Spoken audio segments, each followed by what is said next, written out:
Hello guys and welcome back to Counter 10. I hope you've had a good start to the new year and a little bit of a break over Christmas time. The 2026 first sitting is quickly approaching and it's been moved ahead compared to last year to now be in February. Today marks the start of a new series we're going to cover, which is going to look at equipment and safety. And the topics we're going to cover today are going to be in two parts. The first part is going to be all about oxygen, production, storage, and then supply. And then the second part is going to look at breathing circuits and the ventilator. This is one of those topics where you don't have to know all the details, but enough to give a broad overview in either a SAQ format or a Viva setting. There have been questions on both part of the exams come up from these topics, so it's an important one to know, like any other topic in the curriculum. I think this topic is just good to know from a safety perspective, and it's what separates knowledge that you have as an anaesthetist compared to the surgeon in the operating theatre. So it's important you know about the safety of these equipments because it will help to limit that unexpected complication that can happen in your theatre. And I actually found covering these topics a bit of a break from just going through all the physiology and pharmacology. So hopefully you find the same, and with that said, let's dive straight into it. 1, 2, 3, 4.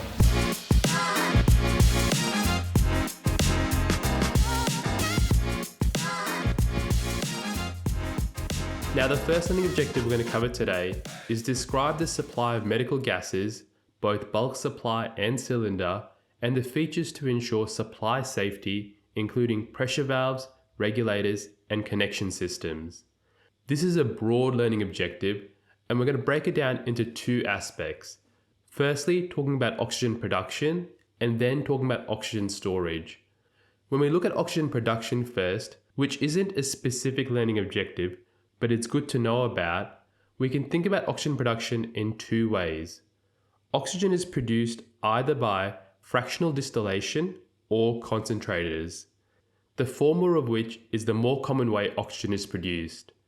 Fractional distillation refers to production of oxygen on an industrial level through fractional distillation of atmospheric air. So what does that mean? Essentially, you're relying on different gases having different boiling points and liquefying air and then heating it up gradually so that gases can be separated as they boil. And as you can imagine, there are multiple steps in this process. The first step is taking the atmospheric air and filtering it to remove any bacterial pathogens. The second step is compressing that air at 6 atmospheric pressures and then cooling it below ambient temperature. Once you do this, you remove the water vapors and then you compress air through a sieve, which is a zeolite sieve, which removes any of the CO2. Following this, the compressed air is allowed to expand, and as it expands, it loses energy. At the same time it's losing energy, it's also cooling down, and as it cools down, it then liquefies. Air must be cooled below its boiling point, and then you can get the desired gases you want, which is oxygen. So you need the air to get really cold because the boiling point at 1 atmospheric pressure for oxygen is minus 180 degrees. Knowing this important number, that liquefied air is then sequentially fractionally distilled to then isolate oxygen.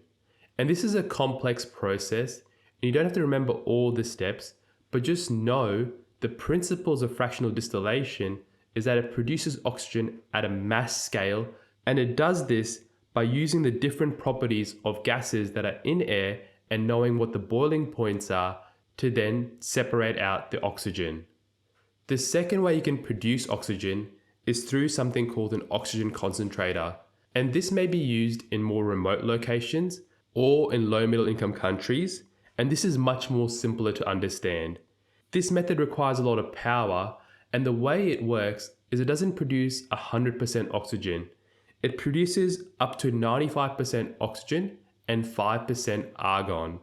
Essentially, this piece of equipment is using 2 zeolite lattices, which is driving the air through this, and as air is pressurized and filtered through these lattices, nitrogen and water vapor are retained in the lattice, and oxygen and argon are concentrated, leaving you with 95% oxygen and 5% argon. This method's main advantage is that it's cheap and it's reliable. However, its biggest flaw is that it can't produce mass oxygen, and if you accumulate too much argon, that itself has an explosive risk. So these are two briefly summarized ways in which oxygen is produced, which allows us to then look at how oxygen is stored within a hospital. And just like there was two ways to produce oxygen, there's two ways to store oxygen.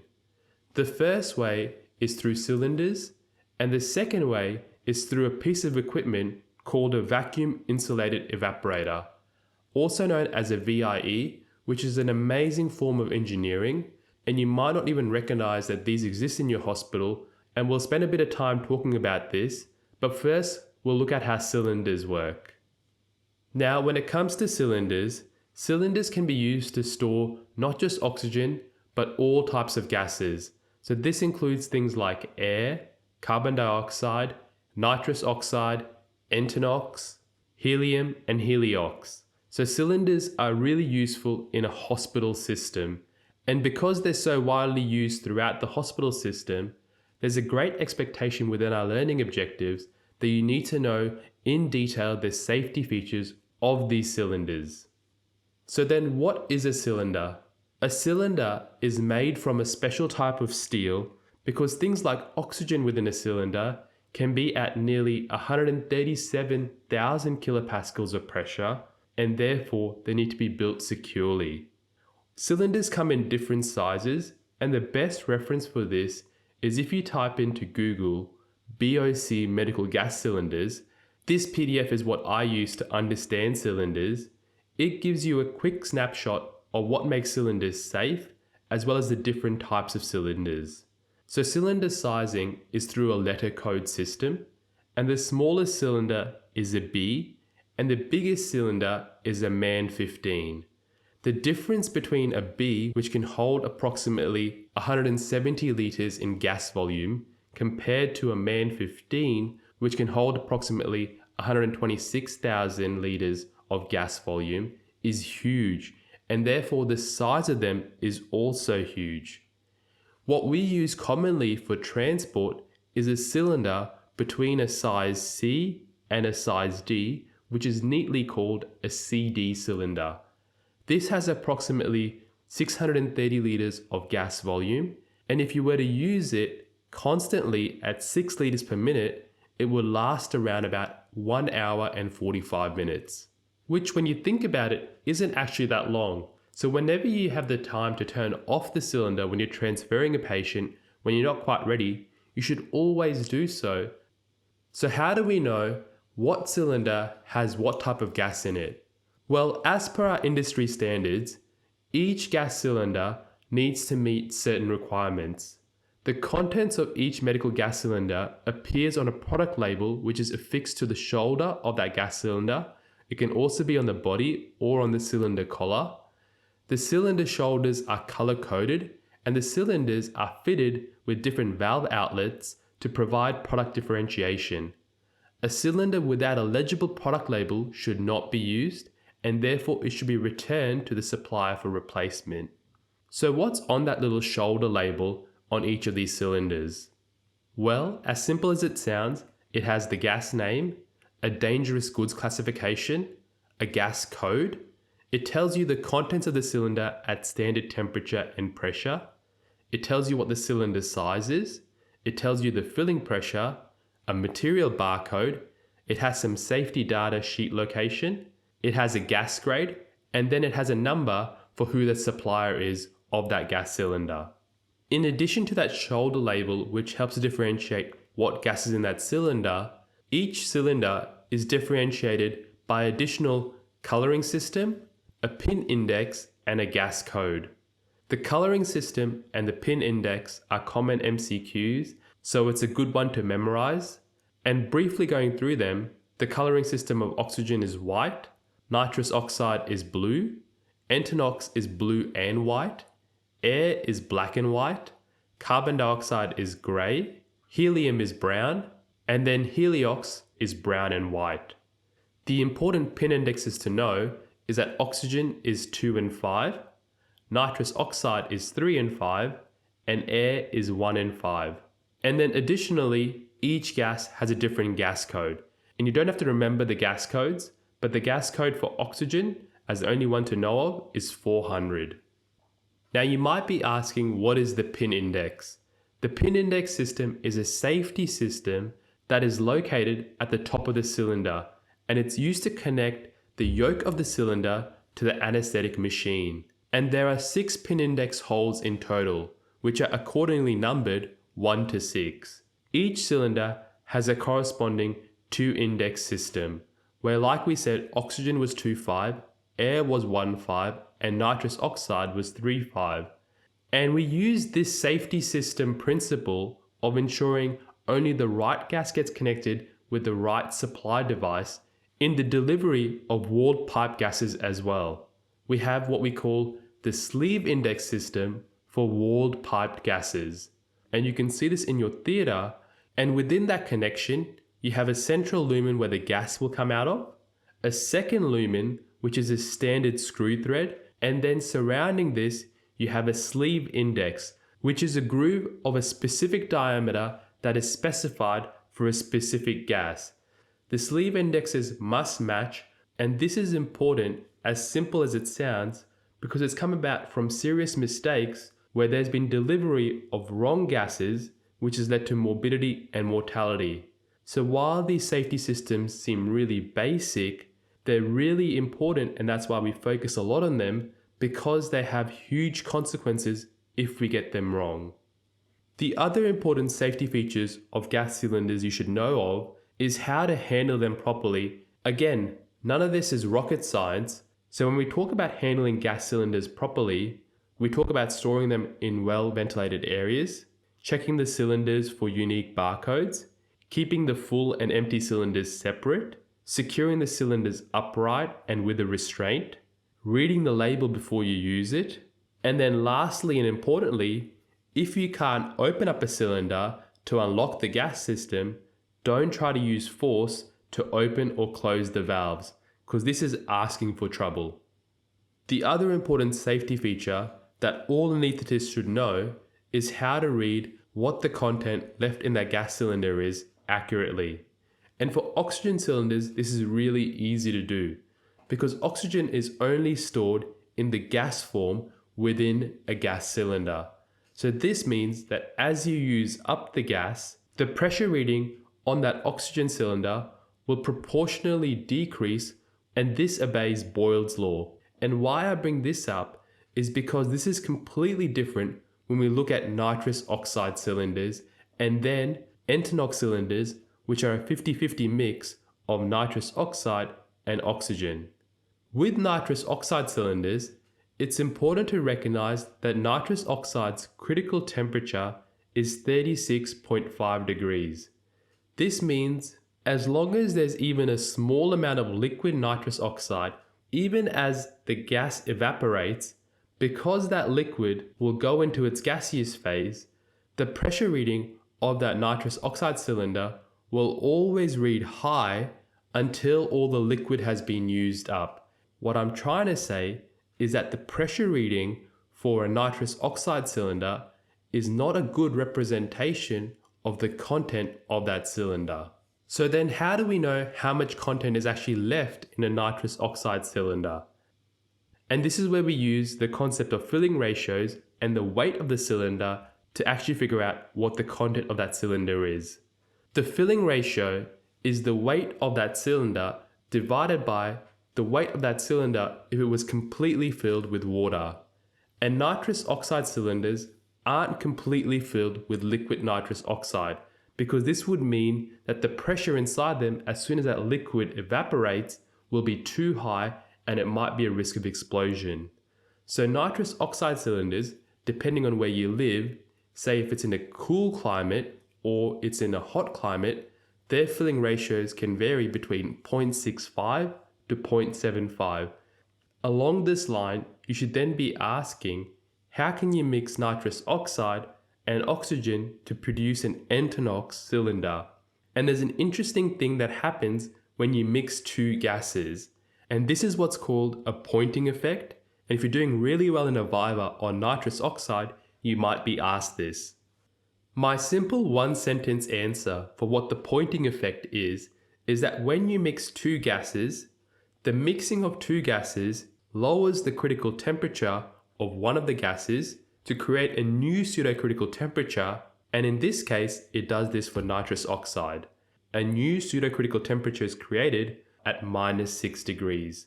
This means an Entonox gas cylinder only has nitrous oxide in its gaseous form and not in its liquid form. So just like we said with an oxygen cylinder gives you an accurate representation of the content of the oxygen cylinder, the same can be applied for an Entonox cylinder. What you can't do with this gas cylinder though is put it in areas where it might be exposed to temperatures colder than -6 degrees, because then that nitrous oxide could go back into its liquid phase where now the pressure reading isn't proportional to the content. Like I said, this is a minor point, but if you're really doing well in a Viva, it usually gets brought up specifically about nitrous oxide. So then now let's finish talking about gas cylinders, and we've said this is one way that we can store oxygen to supply for a hospital. And if we were supplying a hospital with only cylinders alone, we would use the big cylinders, the MAN 15 cylinders, that can store upwards of greater than 100,000 litres of gas volume to then supply oxygen to a hospital. And we wouldn't just have one of these cylinders, we would have what we call a cylinder manifold, which is multiple of these cylinders in connection with each other, that if one cylinder finishes, another cylinder could open. And this is what small hospitals do. They don't have what we're going to talk about next, VIEs, and the benefit of this is that they're reliable, they're portable. Although they're big, you can use machinery to move them, but the biggest con is that they have limited supply. So if you do run out of all the oxygen within the manifolds and you haven't got new supply quickly enough, you can run out of oxygen to that hospital system. Which is why in big hospitals where majority of us work, we don't have oxygen cylinder manifolds as our primary oxygen storage system. Instead, we have vacuum insulated evaporators or VIEs. And these are amazing devices that can store huge amounts of oxygen, not require any kind of power supply, and reliably supply a large hospital which has a huge oxygen consumption with enough oxygen for its day-to-day activities. Now, majority of you wouldn't have even recognized that these exist at your hospital, and I certainly didn't until I studied it myself. And they're typically at the back of your hospital as these big cylinders that at the bottom of it have ice all over them. A VIE system uses the properties of oxygen to store it more efficiently. And the properties of oxygen is that it has a critical temperature at -119 degrees. It has a boiling point which is roughly -180 degrees. And knowing these two things, we can store oxygen in a VIE in a liquid form as well as a gas form. And the reason why we want to store oxygen in a liquid form is that 1 litre of liquid oxygen is equivalent to having 840 litres of gaseous oxygen. So then how does this system work? A VIE is essentially a really big cylinder, and it's in its name, it's a special type of vacuum cylinder. And the vacuum is between the two different metals that form the cylinder. The cylinder has an outer carbon steel and then an inner stainless steel. And between those two stainless steel is a vacuum. This allows the VIE container to essentially be a highly insulated thermo flask. And what this does is that it prevents heat transfer from the environment, ensuring that the contents within that container stay really cold, roughly at around about -160 to -190 degrees. And this liquid oxygen is stored in a pressurized environment at roughly 800 to 1000 kilopascals, so between 8 to 10 atmospheric pressures. And there's two reasons why it's pressurized. The first is to help suppress the boiling of oxygen, And the second reason is to give pressure to deliver it to the hospital. So oxygen, when it comes out of the wall, will come out at 400 kilopascals. So you need some driving pressure distilled to it so that the pressure at the wall will be 400.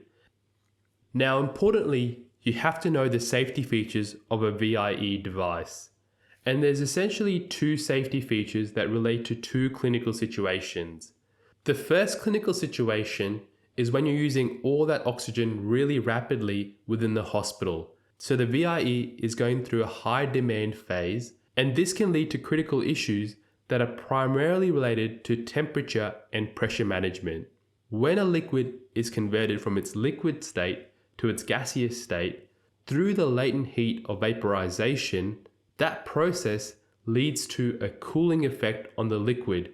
If this happens too quickly, the external vaporizers, which rely on ambient air for heat exchange, can become covered in ice, effectively insulating them and severely reducing the efficiency and the capacity to produce enough gaseous oxygen.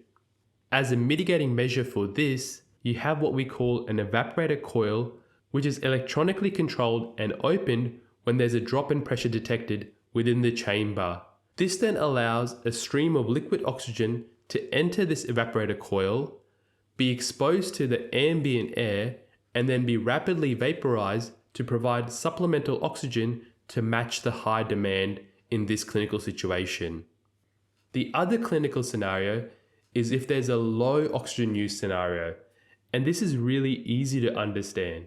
In a low use setting, you're going to have a buildup of the gaseous oxygen within the VIE, and this is slowly going to lead to you having higher and higher pressures within that container.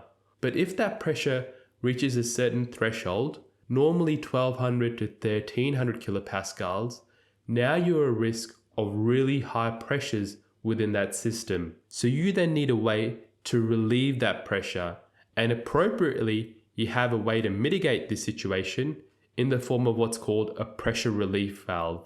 And this does exactly what you would expect. It relieves the pressure from the top end to decrease the pressure to safe levels again. And that's why I think this oxygen storage device is so cool. It has so many inbuilt safety features which allow it to constantly supply a large hospital with oxygen at a safe pressure across a wide range of clinical use scenarios. The final safety feature of a VIE that seems really obvious, but you should always mention, is that they're not located inside the hospital. And that's because you don't want to have this big oxygen system that's a huge risk of explosion located inside the hospital. And next time you drive to work, try to see if you can locate it. If you're not sure, look for the ice on the bottom pipelines. So that covers oxygen production and storage, and then leads us on to talk about our next learning objective, which is discuss oxygen therapies, including modes of delivery, indication, contraindications, physiological and pathophysiological effects.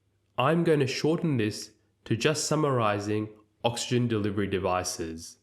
And really, in my head, when I think about oxygen delivery devices, I think about them in two ways. Either they're variable performance devices or they're fixed performance devices. And the terminology here refers to if you're giving a fixed oxygen content or a variable oxygen content to a patient. Most commonly, the types of devices that we use are variable performance devices. These types of devices include things like nasal cannulas, Hudson masks, rebreathing masks, and even bag masks. They don't deliver a fixed FiO2, but we can estimate what their FiO2 is depending on the type of device it is and the liters of flow of oxygen that we're giving to the patient. So going through these devices first, starting off with the example of nasal cannula, these are prongs that we use to deliver oxygen at a low flow rate, typically 2 to 4 liters per minute. This roughly equates to FiO2 delivery between 28 to 34%, and the benefit of these is that they're well tolerated by patients. Patients can talk and eat while they have them on, and the nasopharynx acts as a reservoir for oxygen as that new flow comes in. The biggest downside to these is that they don't have any humidification attached to them, and this also then increases the risk of things like epistaxis. The second type of device is a Hudson mask, which we use very commonly. They're simple unsealed masks that allow flows up to 15 litres a minute, but the maximum FiO2 that you can deliver through these is roughly only 50 to 60%. And the mask itself has little apertures on it which allow the exhalation of CO2, but if that patient's intrinsic flow is greater than that oxygen supply that you're giving to the patient, that patient can then entrain gas through the atmosphere. And we'll talk about this effect a bit later on, but this can then decrease the FiO2 you're delivering to the patient. This principle is really important to know and is the reason why usually we set up all Hudson masks to have a minimum flow of 6 litres per minute, and also to stop the recirculation of CO2 that the patient is exhaling out.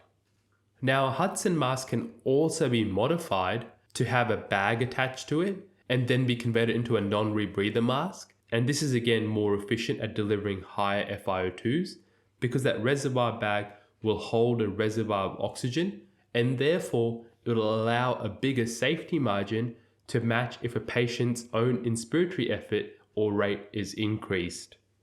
Within this class, we also have the bag mask system, but I won't discuss it here because I'll save it for its own specific SAQ. Moving on, we have our fixed performance devices. And the main fixed performance devices that we can use are Venturi masks. These fixed performance devices ensure that we're giving a specific FiO2 to a patient. And you might ask yourself, what clinical situation might that be important? Well, you could have a patient who's a chronic CO2 retainer that you want to give a certain amount of FiO2 to because they live in a hypoxic range all the time. You're worried about knocking out their respiratory drive if their oxygen levels go up too high, so in this situation, you might think of using a Venturi mask. Before focusing too much on a Venturi mask, you have to know the principle behind how they work. And the main principle by which Venturi masks work is through the Bernoulli principle. The Bernoulli principle describes the Bernoulli effect, which is the name given to the reduction in pressure when a fluid increases in velocity, typically at a point of constriction in a tube. The reason why the pressure decreases at this point is because of the conservation of energy. Fluid or gas has a combination of potential energy and kinetic energy, and the total of these two energies needs to be unchanged if the energy is not lost. So at a point of constriction where flow increases, the kinetic energy increases, and therefore if energy is not gained or lost, the potential energy must reduce. This corresponds to a decrease in pressure, where pressure may even become subatmospheric. This effect is then used as a Venturi effect on Venturi devices, where if you create an opening at a point of constriction where the pressure is subatmospheric, this results in air or another fluid being entrained. So clinically, we use this effect for things like nebulizers, where gas entrains liquid in droplets small enough to be inhaled and reach the lower airways, Venturi oxygen masks, which use the driving oxygen to entrain room air, and then in jet ventilation devices like Sanders injectors. Finally, the way that we figure out how much oxygen a Venturi oxygen mask is giving is through the entrainment ratio. The entrainment ratio is an equation which looks at entrainment flow divided by driving flow. And you don't have to get too caught up in this, just knowing that this ratio exists, and this is how you figure out what the FiO2 of a Venturi mask is. So that's our oxygen delivery devices covered again in a brief summary, which moves us on to our second part of today's episode, which is looking at breathing circuits and the ventilator. The learning objective here is describe and classify breathing systems used in anesthesia and resuscitation, evaluate their clinical utility, and hazards associated with their use. The way I classify breathing systems is by 4 types. They can either be open, semi-open, semi-closed, or closed. Going from the first one, an open system refers to a breathing system where the anaesthetic gas is not confined to the circuit. CO2 here is removed by free connection to the atmosphere, and examples of this would be things we've just talked about like nasal cannulas or face masks. A semi-open circuit is where CO2 is removed by a one-way valve, ensuring unidirectional flow.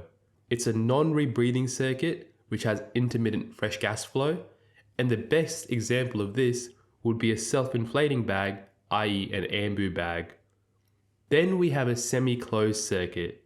Here the big difference is that CO2 is removed by pressurized fresh gas flow. There's partial rebreathing that can occur, and examples of this are your classical Mapleson type circuits that range from A to F. Then finally, you have a closed system, which is the most efficient system, and that's what all of our anaesthetic machines are. The key with this closed system is that CO2 is removed by an absorbent. There's rebreathing that occurs within the system, and there's pressurized constant flow within this system. That flow can be altered to match the uptake, and the reason why we use these circuits for our anaesthetic machine is because they're efficient and they decrease waste. When you look at our anaesthetic machine circuits, we say that they're circle systems, and the principles of a circle system is that they have a Y-piece connecting the circuit to the patient. They have expiratory and inspiratory valves that ensure unidirectional flow. They have a means of generating a pressure. They have a soda line, which we'll talk about a bit later. They have fresh gas flow inlet, and they have separate high pressure and high O2 flushes. We'll look at the circle system in a bit more detail again when we cover a previous SAQ, but for now, we'll go back and look at some of the different types of semi-closed circuits. Now these circuits are classical Mapleson systems. We don't use all of the Mapleson types in everyday practice anymore, but there are a few common ones that we still use. The Mapleson classification system is based on the position of the face mask, the position of the flexible hosing, where the reservoir bag is, and if and where the adjustable pressure limiting valve is. Starting off with the Mapleson A type, which has at its most distal end the fresh gas flow, followed by a reservoir bag, followed by proximally an APL valve, and then the mask at the patient. This type of system is really efficient for spontaneous ventilation, but not so efficient for positive pressure ventilation, so it's rarely used. Then you have a Mapleson B circuit, which is rarely used because of its long tubing, and instead, people more commonly use a Mapleson C circuit because of the short tubing. Here, the most distal end is a reservoir bag, then you have a fresh gas flow inlet, followed by an APL valve, and then the face mask. This short compact circuit resembles what we look at when we look at an ambu bag, and therefore you can imagine it's good for positive pressure ventilation or for spontaneous ventilation. Then you have a Mapleson D circuit, which I've never seen used, and on the distal end you have a reservoir bag, followed by an APL valve, and proximately you have a fresh gas flow. Finally, you have the Mapleson E circuit and the F circuit, which is a modification on the E with a Jackson-Rees modification. This is a type of circuit you commonly see used in pediatric practice, specifically for kids under 10 to 20 kilos. And the main advantage of this circuit is its low dead space and its lightweight. On the distal end, with Mapleson E, you have no reservoir bag, but with the Jackson-Rees modification, a T-piece bag gets added on, and this can give its own level of APL. You have fresh gas flow, which is proximal, close to the face mask, and you need to give high fresh gas flows 2 to 3 times the patient's minute volume to ensure there's no rebreathing occurring. So in summary, out of the Mapleson circuits, there's only 2 that you really need to know about. The Mapleson C, which is what we use for resuscitation, because it's compact, low dead space, and low pressure oxygen supply needed. And then the Mapleson F, which is great for pediatric population, again for similar reasons, low dead space, lightweight, can be used for spontaneous or for positive pressure ventilation, but it requires a high fresh gas flow because of the open distal end to ensure efficiency of the circuit. That's a very short summary of the different types of breathing circuits, and we'll touch on the circle system when we look at the SAQs, but I really wouldn't get bogged down trying to remember all the different types of minute ventilation that you need with each different type of Mapleson circuit. This then brings us on to our next learning objective, which is outline how CO2 is absorbed in the circle system and the hazards associated with the use of CO2 absorption. I found this topic to be a really cruel Viva topic, but a common Viva topic, and the reason I didn't like it is because it was all based on chemistry. CO2 absorbers exist in circuits to essentially chemically remove the CO2 from the patient's own expired breath. They allow the recycling of gases within the circle system, and that's why our circle systems can be maintained at a low fresh gas flow rate. If the absorbers aren't working or are at capacity, you see the baseline CO2 trace increase in the patient, and even when there's no exhalation, so during the inspiratory phase, you see there's CO2 within the circuit. And you can see this in the anesthetic monitors where it says INCO2, 1, 2, 3, whatever it may be, and this can be a sign that you need to change your CO2 absorbers. So what are the CO2 absorbers and how do they work? Well, there's 3 commonly used CO2 absorbers, but really there's only one that we use in our practice. The 3 CO2 absorbers are soda lime, Barreline, and Amsorb. I've only ever seen soda lime used, and therefore it's the only one that I think you'll ever get asked on. Now, different people will quote different composition of soda lime, and it's not so much important you know exactly how much of what component is in there, but you understand what the soda lime and the chemical reactions are trying to achieve. And the end product is all the same, removing CO2. So how do you get there?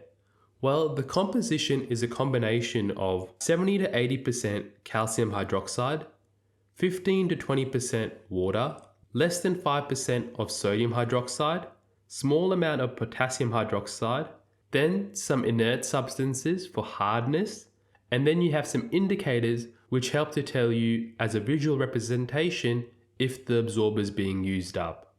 All these substances come in a little box of granule size of 4 to 8 mesh, and the mesh refers to a type of sizing of what will pass through a mesh with 4 holes per square inch. One canister itself has roughly 2 kilos worth of granules, and this is important to know while it's a minor point because you want to have a right balance between surface area for chemical reaction versus resistance to flow that increases pressure within the system. So what are the reactions? Well, the first reaction we know of, CO2 will combine with water to make carbonic acid. That carbonic acid will bind with either sodium hydroxide or potassium hydroxide to then form sodium carbonate or potassium carbonate. As it forms this, there'll be some production of water again and some energy lost as heat. Those carbonates will then react with calcium hydroxide to form the final product, which is calcium carbonate. With all these reactions occurring, you get the replenishment of sodium hydroxide and potassium hydroxide. The way you can tell these reactions are occurring, but it isn't 100% accurate, is that the soda lime starts with a pH of roughly around about 14, and as it reacts with CO2, that pH decreases. And when the pH typically reaches a threshold of less than 10 or 11, the pH indicator within the soda lime will change those granules, which were initially white, to a blue-violet color. And this should tell you that your soda lime is reaching its level of exhaustion. But this isn't 100% accurate because over time, some of those reactions go back and produce more sodium hydroxide, which raises the pH back up, making it more alkaline, and therefore the color can transition theoretically back to a white color. So the best indication that your soda lime has been used up is looking at your baseline CO2 levels. Now, the reason soda lime is used comparatively to things like barrel lime or ANZCA is probably because soda lime did a better job advertising itself, but also barrel lime produces a little bit more carbon monoxide. In saying that, none of these absorbers are completely risk-free, and they do have some disadvantages. The main disadvantage, although a very low likelihood of being clinically significant, is that it can produce some toxic breakdown products. We've already said that carbon monoxide is produced, and this occurs when you have a strong ether like desflurane or isoflurane reacting with a strong alkali, and the production is increased by the absorbent's temperature. And remember, part of this absorption reaction is production of heat as end byproducts. So as that soda lime gets to the end of its shelf life, you're going to have an increased risk of carbon monoxide production. But really, the main risk is going to be how much inhalation agent you use. The other breakdown product that these can produce is a compound called compound A. This is produced specifically with the reaction of sevoflurane reacting with the alkali of sodium hydroxide and potassium hydroxide. These are theoretically nephrotoxic in rats, but the significance of which is unknown in humans.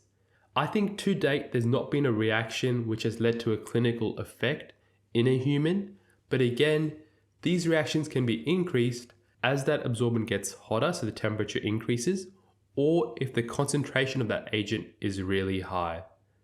I would say out of all these big risks, the biggest risk is making sure you safely change the soda lime.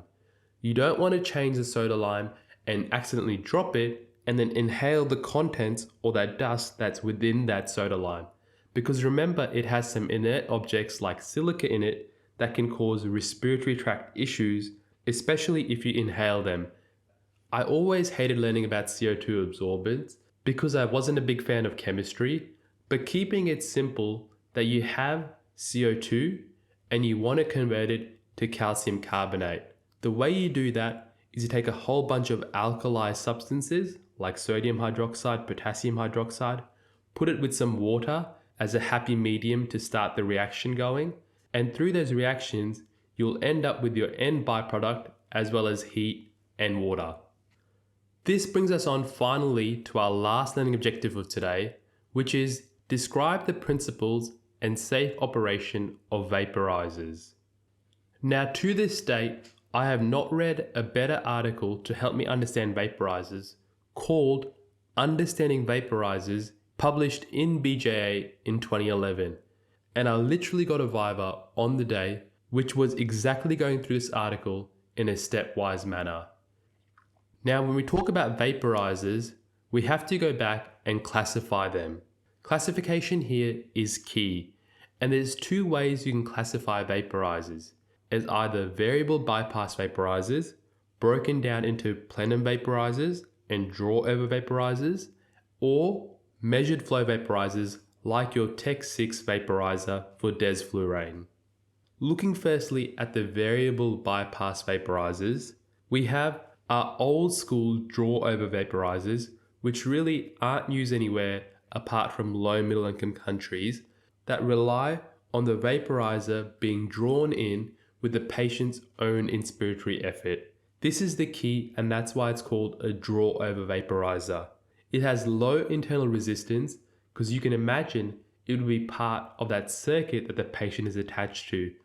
These type of vaporizers work well at low flow rates because it leads to increased time for that gas flow to be saturated with the vapors.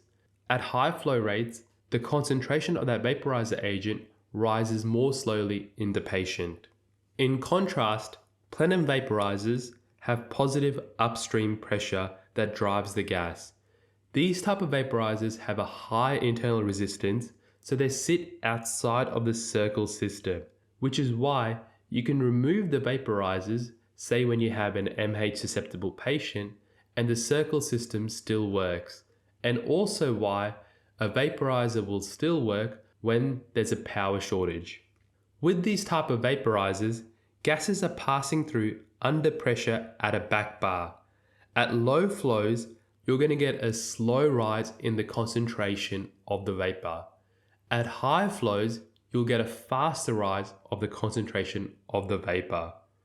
And the most common type of plenum vaporizer that you see are the TEC vaporizers. TEC vaporizers stand for temperature compensated vaporizers. TEC 6 is a specific type of vaporizer for desflurane, but the other TEC vaporizers are normally plenum vaporizers. In contrast, the measured flow vaporizers work very differently to the variable bypass vaporizers. In a measured flow vaporizer, you have a separate, independent stream of vapor carrying gas that is then added to the fresh flow. And this is done electronically to ensure that you get an accurate agent concentration. The vaporizer must measure and adjust for the fresh gas flow, and you can see examples of these types of vaporizers with desflurane TEC 6 vaporizer, but also with cassette vaporizers for isoflurane or sevoflurane, which allow you to do a type of delivery mode which is end-tidal targeted. Before jumping too ahead, let's have a look at how the variable bypass plenum vaporizers work. The factors that affect the plenum vaporizer delivering the specific concentration of anesthetic agent include the saturated vapor pressure of that inhalation agent, and if that SVP is higher, it means that inhalation agent is more volatile, and therefore you need to adjust the splitting ratio, which is the second factor important for accurate delivery. The splitting ratio is a ratio of gas passing through the vaporizing chamber compared with the gas bypassing the vaporizing chamber. Then the other factor is the fresh gas flow. We've already said that fresh gas flow that's at a higher rate will lead to, in a plenum vaporizer, faster increase in the concentration of that inhalation agent. Then you have the temperature of the liquid itself and the compensation mechanisms that ensure the temperature inside that chamber stays the same. Then finally, you have the most important factor, which is the surface area for saturation of gas via the vapor inside the chamber. You want all the gas that goes into the vaporizing chamber to be 100% saturated with that inhalation agent when it joins back up with the fresh gas flow. That's the only way you can get an accurate delivery and a safe delivery of your volatile agent. And the way this is done inside these vaporizers is that you have things called baffles and wicks, which essentially work to increase the contact of gas with the vapor from that volatile agent. They do this by changing the flow of that gas from laminar flow to turbulent flow, where you can start to get eddy currents and mixing occurring, so that when that gas exits out of that vaporizing chamber, all of it has been saturated. While it's being saturated, it's leading to the latent heat of vaporization. Therefore, just like we spoke about with the VIE, the latent heat of vaporization is cooling the liquid of that inhalation agent. But we can't let that liquid cool because we want the SVP to be constant. And with these vaporizers, they're built in a specific way where they have a high specific heat capacity and a high thermal conductivity to provide a heat sink. These vaporizers typically have a copper heat sink. This allows heat to move in rapidly between the vaporizing chamber and the atmosphere when there's high latent heat of vaporization, and therefore with plenum vaporizers, this dense metal inside, once that heat is inside, keeps the heat in there. The other compensation mechanism that occurs automatically as the temperature inside the vaporizer alters is that where there's the splitting of the fresh gas flow into the chamber and the bypass flow, this is connected to a bimetallic strip, and a bimetallic strip changes resistance with a change of temperature. That change in resistance alters flow so that if your SVP of that gas is changed and the temperature of the gas is changed, it might put in more fresh gas flow into the vaporizing chamber to ensure accurate delivery of the gas as it rejoins the fresh gas flow. And these specific terms of splitting ratio, bimetallic strip, specific heat capacity, thermal conductivity, copper sink are all buzzwords that examiners love to hear when you get a viva on this topic. And there's a lot more safety features that these type of vaporizers have, but again we'll cover this in its own specific SAQ. Moving on and looking at the measured flow vaporizers and the Tech 6 vaporizer, this is historically an important vaporizer to know of, despite desflurane being used less and less in clinical practice. The biggest thing with desflurane is that it has two physical properties that make it unsuitable for conventional plenum vaporizers. The first is that its saturated vapor pressure is so high, and this would mean that any plenum vaporizer would require way too high fresh gas flows to dilute it within its splitting ratio to give it in clinically useful concentrations. The second main downside is that it has a really low boiling point at 23 degrees. And with the latent heat of vaporization, as the temperature decreases with use, its vapor pressure could decrease dramatically where you're getting unsafe, unreliable delivery of that vapor agent. So to overcome this, they built a specific vaporizer for desflurane itself. This was the Tech 6 vaporizer, which is an electronic measured flow vaporizer. How it worked was that it heated desflurane up to 39 degrees, increasing its saturated vapor pressure to nearly 2 atmospheric pressures. Now by doing this, you have separated and have some pure vapor of desflurane and then the liquid of desflurane. And what this vaporizer then does is that it takes that pure vapor and adds it directly into the fresh gas flow. And the amount added is measured and is proportional to what the fresh gas flow is set at. So this is an automatic adjustment, and it's achieved by differential pressure transducers that sense the pressure and adjust it at a resistor, so that the flow of desflurane out of the vaporizing chamber is proportional to the carrier gas flow. Now, when it comes to vaporizers, the last thing people like to talk about is what happens to these vaporizers when you go to altitude. And the short answer is this. For the measured flow vaporizers, when you do all the calculations, the delivered concentration that you dial up is the delivered concentration that the patient gets regardless of what the atmospheric pressure is at altitude.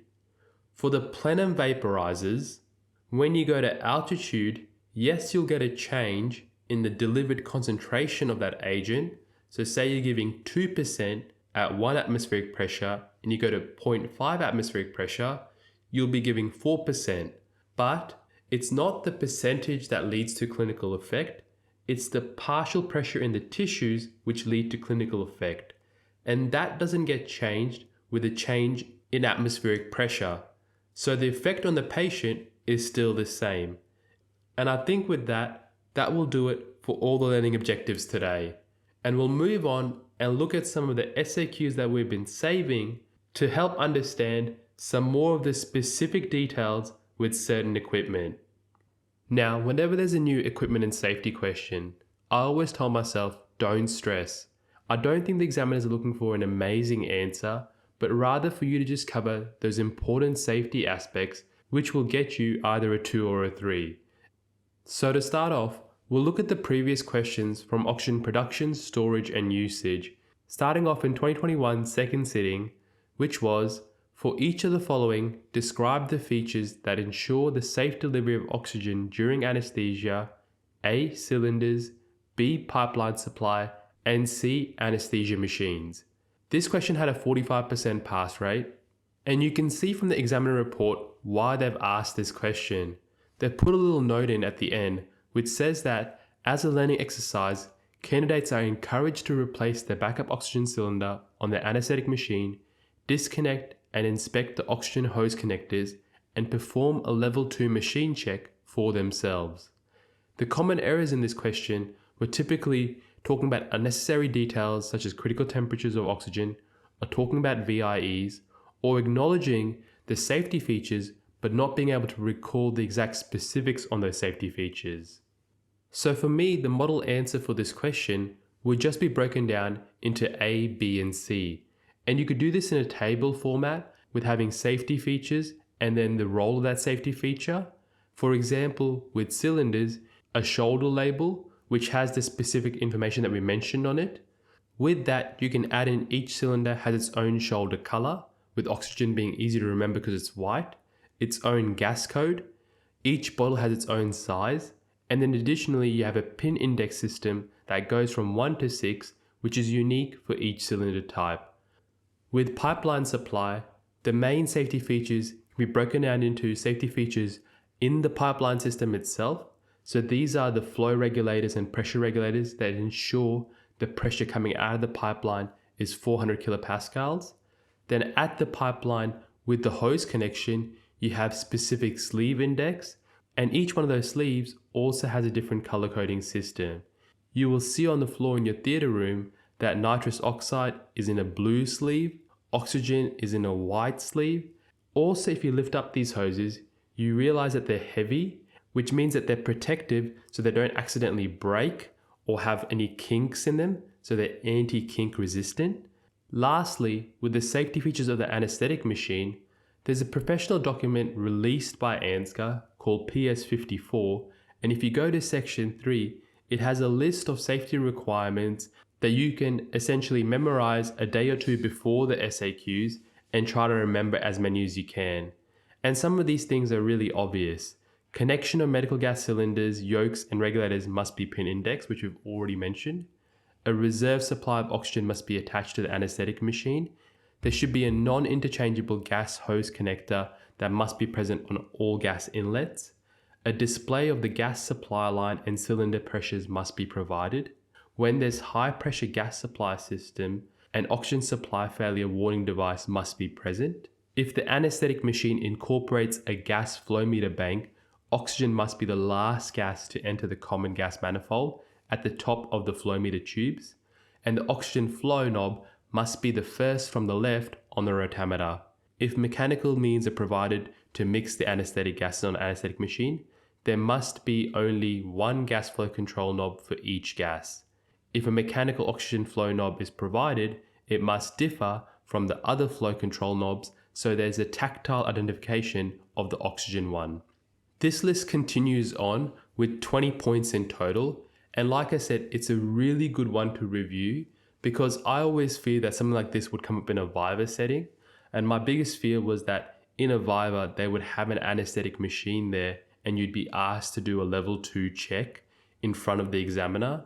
I don't think that would ever be possible, but I remember specifically reading this guideline the day before my Viva thinking, just in case they ask me, I better be ready to go on the day. Then with our next SAQ, which was from 2016 second sitting, which was describe how the oxygen vacuum insulated evaporator works. This again had a sub 50% pass rate at 47%, and in the examiner report, the best thing I read was that a description was required, but this was aided with a diagram where necessary. The key things with the VIE, as described in the examiner report, was that it's filled with cold liquid oxygen and stored in an insulated container under pressure at a temperature above its boiling point, but below its critical temperature. In addition to the insulation, a steady demand of oxygen keeps the liquid cool due to the effect of latent heat of vaporization, and a description of how the VIE functions with fluctuations in demand, temperature, or pressure gained additional marks. Now, we've already spoken about the VIE at length in this podcast, and if you were to make a model answer, I would start off with why you have a VIE to begin with, because that's a really key thing to understand. And the reason you have a VIE is, remember, 1 liter of liquid oxygen is equivalent to 840 liters of gas oxygen. So therefore, it's a very economical way to store large amounts of oxygen that can supply big hospitals. Then from there, you can rattle off those key numbers, and that in a VIE, the temperature is anywhere between -160 to -180. And it's made up of a shell of steel, where the inner shell is stainless steel and the outer shell is carbon steel, and you have a vacuum between this. it doesn't require any energy, and it uses the principles of latent heat of vaporization to keep the fluid cool. From there, you can talk about those two clinical scenarios that we discussed. The first of which being a high demand use scenario, and for that, you have the mitigating strategy of the evaporator coil. On the opposite spectrum, you have the clinical scenario of a low demand setting, and so therefore you need a pressure release valve when it reaches a certain threshold atmospheric pressure. Then for our next SAQ, we have another new question that hasn't been asked before, which was asked in 2024 first sitting, which was compare and contrast the following oxygen delivery devices. 1. Standard/basic nasal prongs. 2. High flow nasal prongs. This had a 40% pass rate, and if you'd been paying attention to the previous SAQs, this wasn't too far away from a SAQ that was asked in 2017 first sitting, which was compare and contrast oxygen delivery via nasal prongs, simple face mask, and a Venturi mask. And this is why I say, while this topic is a peripheral topic, all learning objectives are fair game here. And again, they don't want you to know the ins and outs of these questions. The use of high flow nasal prongs within anesthetic settings has certainly shot up over the last 5 years, and you can see why this is becoming an important clinical question from a safety perspective. And there's still no perfect model answer for this question. In terms of the examiner report, they said that the answer domains contained a description of the devices, understanding the concept of fixed versus variable performance of oxygen delivery devices. In this setting, I would say they're both variable performance devices. Understanding the impact of peak inspiratory flow and respiratory rate upon the performance of nasal prongs and high flow nasal prongs. Listing the advantages and disadvantages, and then talking about the flows used and the FiO2s delivered. You could get additional marks if you talked about apneic oxygenation, explaining how PEEP is generated with high flow nasal prongs, and the biggest error they noted was a lack of detail in people's answers. There were a lot of people that scored a 2 and a 3 for this question, but not many that scored really high marks or really low marks. I personally don't really have a model answer for this question, but I would base it using Deranged Physiology's article on high flow nasal prongs. They break down high flow nasal prongs in a really nice table format with some of the same headings mentioned in the examiner report. The key things here with high flow nasal prongs is that the physiological rationale for using them is that you have improved oxygenation by a reservoir effect. You have improved tolerance of the oxygen therapy because it's heated and humidified. You have improved tolerance or decrease in secretions because of that humidification. And you get CO2 clearance due to that high flow, creating efficient washout of the pharyngeal dead space. The biggest limitation of high flow nasal prongs is that they're still variable performance devices. And high flow nasal prongs can come in one or two ways. You can get the high flow nasal prongs that literally connects to wall oxygen and it delivers 100% oxygen. Or you can get high flow nasal prongs that work with a blender.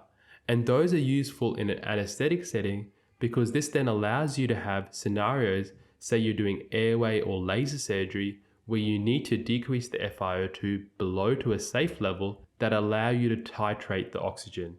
But no one really truly knows what the oxygen is within the pharynx when the flow is low. It could still be a high FiO2 in there, but you don't actually know how much of that is being cleared out.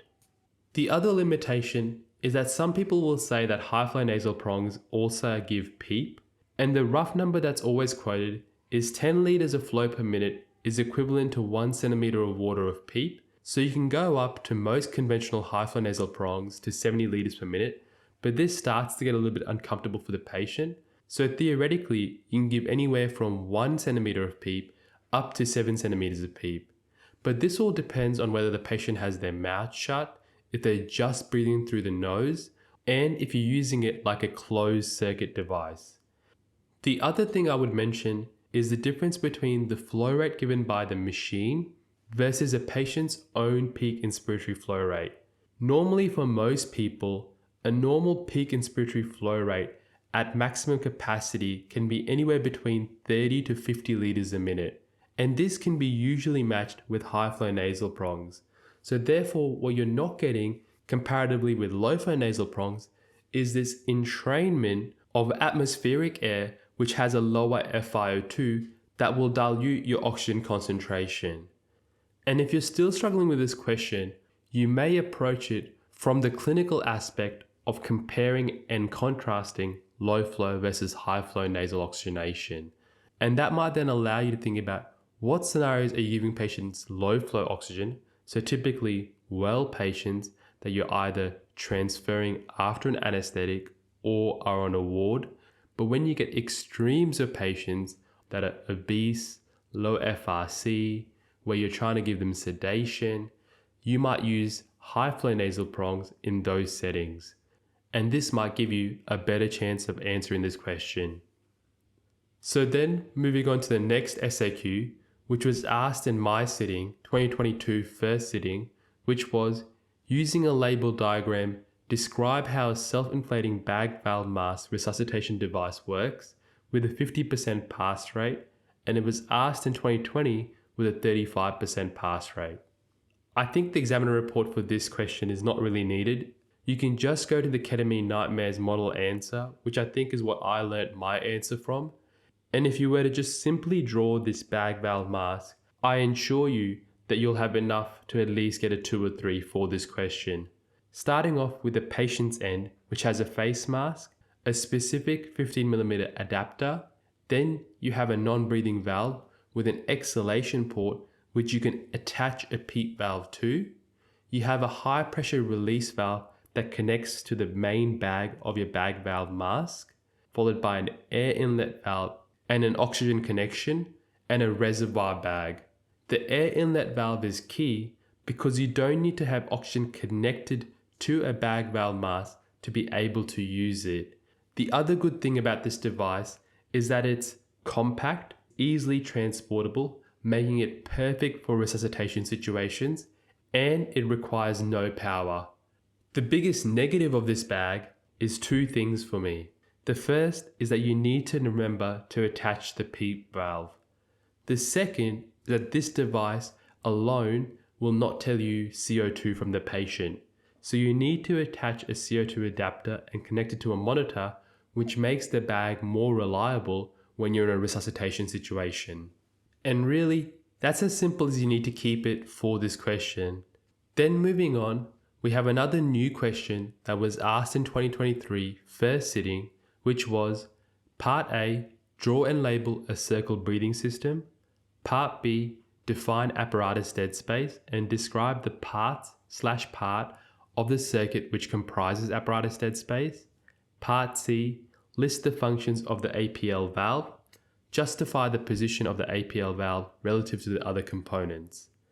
This had a 43% pass rate, but it has been asked before, with the first part being asked in 2015, which was describe the circle breathing system, and then in 2016, describe and label the circle breathing system and explain its advantages and disadvantages.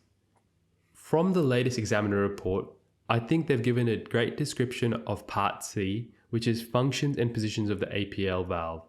They've said that the APL valve functions include allowing escape of gases from the circuit. Note that fresh gas flow is being added continually. Control circuit pressure to enable manual ventilation and or PEEP. Limit maximum pressure able to be generated. Point of attachment of scavenging.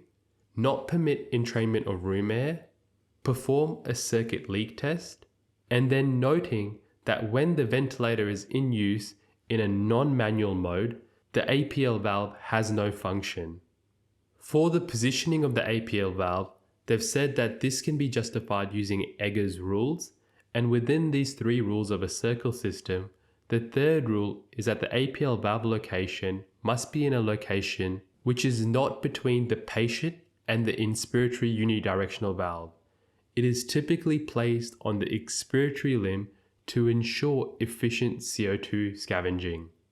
So if you were to make a model answer for this question, the first thing you usually do is look up a circle system on Google. To keep it really simple, think about the components you need in a circle system. You need a unidirectional inspiratory and expiratory valves. you'll need a Y connector which separates the inspiratory and expiratory limbs, and anything distal to a Y connector is generally the apparatus dead space. You have an APL valve that prevents high pressure within the circuit. You have a reservoir bag which stores gases from the respiratory cycle. You have a CO2 absorber, most commonly a soda lime, and then you have a way to give fresh gas flow. In terms of the second part of the question, we've said that the apparatus dead space is the space between the Y piece and the patient's airway. So these are things such as the tubes, connectors, filters, humidifiers, the mask itself that's located between the patient and the point of fresh gas separation, which does not participate in gas exchange. And here you can add in a clinical relevance that normally in adults, this apparatus dead space is quite minuscule, and it doesn't lead to a huge difference between recorded end-tidal CO2 and the patient's CO2. But as patients get smaller, specifically neonates, this becomes really important, and you want to try to decrease the apparatus dead space as much as you can to get accurate CO2 readings and accurate clearance of that CO2. If your apparatus dead space is really big comparatively to a patient, you're going to get immediate reinhalation of the previous exhaled carbon dioxide. It's going to reduce the efficiency of your ventilation, increase your arterial CO2 levels, and lead to hypercarbia. If you're still struggling to conceptualize this answer, the Ketamine Nightmares answer has a really nice diagram of a circle system, which at first just seems like a lot, but you can click on the link there to the Draeger website, and once you start to break down each component, like we've spoken about today, you start to see why the circle system is configured this way, and then it starts to all make a lot of sense. So then along those lines, we have our next SAQ for today, which was asked in 2018, which was outline the hazards associated with the use of CO2 absorbents within a circle system and how the risks can be minimized. This had a 40% pass rate. If I was a betting man, I will put it at the top of my list as one of the equipment questions that could be asked again. And for this question, Ketamine Nightmares breaks down the categories to answer this question really well. The examiner report isn't very helpful, but in terms of categories that you want to cover, Ketamine Nightmares breaks down into the physical hazards of the CO2 absorbent, the harmful degradation products, and then other hazards. In terms of the physical hazards, we know that all of these reactions will cause heat as the end product. So heat can be a risk for burns, fires, or explosions, and therefore, to decrease this risk, we say that we change the absorbent very carefully and we use a well-sealed absorbent or a canister. The other physical hazard is spilling of that canister. This can cause injury due to inhalations to lungs, skin, and eyes, so exposed tissue. And again, the fix is to have a sealed canister. In terms of the degradation products, the two that you're going to talk about are compound A, again, a very low risk, and it's higher with higher rates of SIVO being used, and if your absorbent is Barolime. In terms of the manufacturers recommend that the minimum low flow rate you use is 2 liters a minute for the absorbent to decrease the risk of compound A production. And then the other degradation product is carbon monoxide, again secondary to when you're using a volatile agent, and it's more common with desflurane followed by enflurane, then isoflurane, and again more common in Barolime. So the fix for any of this is really easy. It's making sure that you're changing your canister as soon as it's finished, and you're using an absorbent that decreases the risk of these products. So therefore use soda lime, not Barolime. In terms of other risks, I always thought with CO2 absorbents, if you leave them in the system too long, they have a risk of CO2 recirculation, so this can lead to patients becoming hypercarbic.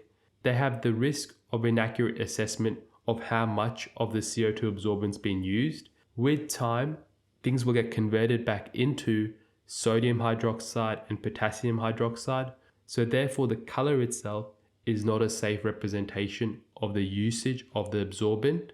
You also have the risk of the absorbent creating some small degree of airway resistance, and that's why the granules are a specific size of 4 to 8 mesh. And then the other risk, which I think is really important to put in, is that you have a risk of having residual inhalation agents if you all of a sudden have a patient that needs to have a MH trigger-free anesthetic, but the previous patient had a volatile anesthetic. Then finally, we have the last SAQ for today, which was asked in 2023 second sitting, which again was a two-parter. First part being, using a label diagram, describe how a mechanical, non-cassette variable bypass vaporizer achieves the concentration set on a dial. Part B, explain the mechanisms that compensate for temperature changes. They've previously asked the second part in its own form back in 2019, which was outline the safety features of currently used mechanical variable bypass vaporizers, which at that time had a 62% pass rate, but here they've added on the diagram and the first part for this question. This question itself had a 58% pass rate, and the examiner report here just said that the answer domains needed to include a diagram, which needed to be accurate and correctly labeled, principles of a variable bypass vaporizer, temperature compensation with terms such as heat capacity, thermal conductivity of a vaporizer casing, and strategies to alter the splitting ratio mentioned. So for my model answer, you can make the diagram as simple as you want it to be. I used to just have a box with two pipes, an in pipe and an out pipe, and within that box you have the vaporizer, which has the baffles and wicks, which increase the surface area for all of the fresh gas flow to be saturated with the vapor as it leaves and joins the fresh gas flow inlet. With the in pipe, you have the control dial, which will alter the splitting ratio of the fresh gas flow and the flow going into the vaporizing chamber, and that'll be connected to a bimetallic strip, which will change the resistance and alter the flow depending on the temperature within the vaporizing chamber. The key thing you also want to put in with describing how this mechanical variable bypass vaporizer works is that each vaporizer is agent specific, because each agent will have its own saturated vapor pressure at a certain temperature, and you need to know this to then adjust the splitting ratios to accurately deliver the concentration of that agent to the patient. The example being a splitting ratio of 12:1 with sevoflurane will give you roughly 2% of sevoflurane. In terms of temperature compensation, we've talked about why this is so important. The term of latent heat of vaporization is a really key term to remember. So the two common ways that a variable bypass vaporizer compensates for this is by having a bimetallic strip, and then the other compensation mechanism is having a vaporizer as a heat sink. So it uses copper, which has a high specific heat capacity, and it has a high thermal conductivity. So it can take temperature from the outside and increase the temperature really quickly if the temperature drops. This ensures that the latent heat of vaporization has minimal overall effect if you're using the vaporizer in low demand circumstances or in high demand circumstances. In terms of other safety features of a vaporizer, very briefly, while it's not part of this question, each vaporizer, remember, is agent specific, so it's designed and color coded only for that vaporizer. We have anti-spill mechanisms, so if you tip over a vaporizer, it won't just leak out the liquid into the bypass chamber. The other safety features is that there's a mounting system for the vaporizer, so it can be removed. It also has an interlocking system with a back bar, and this prevents more than one vaporizer being turned on at any one time. If you've still got the old school machines that you can put a desflurane vaporizer on next to a sevoflurane vaporizer, try to turn them both on at the same time. There's also these two effects that people love to talk about when you talk about vaporizers, known as the pumping effect and the pressurizing effect. Clinically, I don't really know how important they are. The pumping effect is essentially the patient's own rest rate causing retrograde flow back from the inspiratory limb, so that flow then goes backwards into the vaporizing chamber. This can never happen because there's valves that prevent any backward downstream flow. Then you have the pressurizing effect, which I think is like the opposite of the pumping effect. In the pumping effect, you get worried about increased vapor reaching the patient because you're getting increased mixing retrograde, while the pressurizing effect is that you're getting a decrease in the vapors being delivered to the patient. And this occurs because downstream pressure increases, and that increase in pressure increases the flow of things going into the vaporizing channel and the fresh gas flow. Therefore, it might dilute the concentration of the volatile agent that reaches the patient. This usually doesn't occur because the vaporizing chamber and the fresh gas flow chamber are equivalent size. So if there is any kind of increased pressure downstream, it wouldn't affect the splitting ratio or the amount of agent that's reaching the patient. Like I said, these are two minor points, but you might see them written in some model answers. But clinically nowadays, I think they're very low clinical relevance and actually pretty well mitigated safety issues. So those were a whole lot of SOQs we just covered, and equipment and safety is a huge topic, and it's a good series to cover in preparation for 2026 first sitting. And I wish you guys all the luck leading up to this exam, and thank you again for listening, and I'll catch you next time on Count to 10.